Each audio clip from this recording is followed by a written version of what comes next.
חבר'ה, תסתכלו בינתיים בצד ימין, טיסן ענק במובנים של טיסנים, מנוע 4 פעימות, הוא מנסה להניע אותו, זה טיסן מדגם סוחוי, הוא מנסה להניע אותו, קוראים לו אדיר וקנין.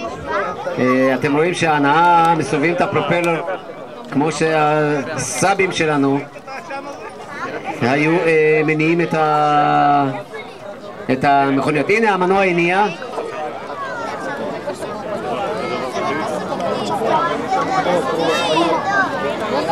תסתכל מה קרה לחבר. בכוונה הורידו, זהו, נגמרה התחרות הזאת. וואו, איזה המראה יפה, איזה טיסן יפה. שימו לב, הטיסנים האלה שהם טיסנים יותר גדולים, אתם רואים אותם שהם טסים במהירות קצת יותר גבוהה וחוסך דלק. שימו לב, זו טיסה הפוכה ב-G שלילי ומיד מבצע גלגולים. מטפס למעלה ונראה איזה סחרור יעשה, הוא מתחיל להסתחרר כלפי מטה.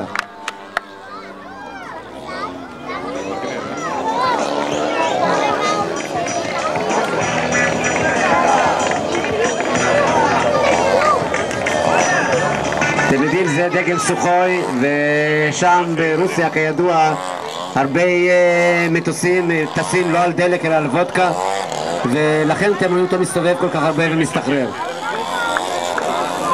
וואו, איזה ביצוע, איפה אתם? תסתכלו, איזה ריקוד בלרינה של מטוס גדול שיושב רק על המנוע.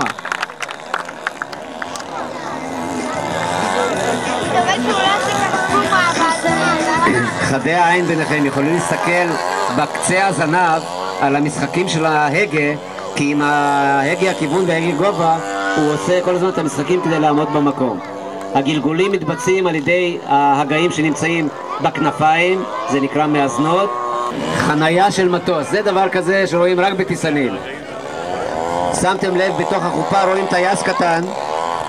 הנה אתם יכולים לראות בכנפיים איך הכנפיים כאילו מתקפלות, זה המאזנות, איתם הוא עושה את הגלגולים.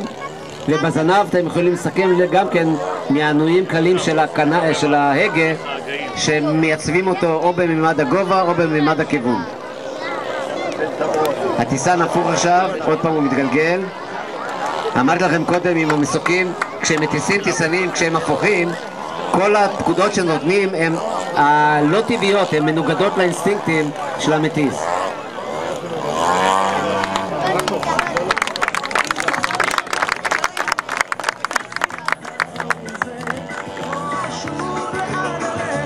פותח מנוע, הופך הטיה ימינה,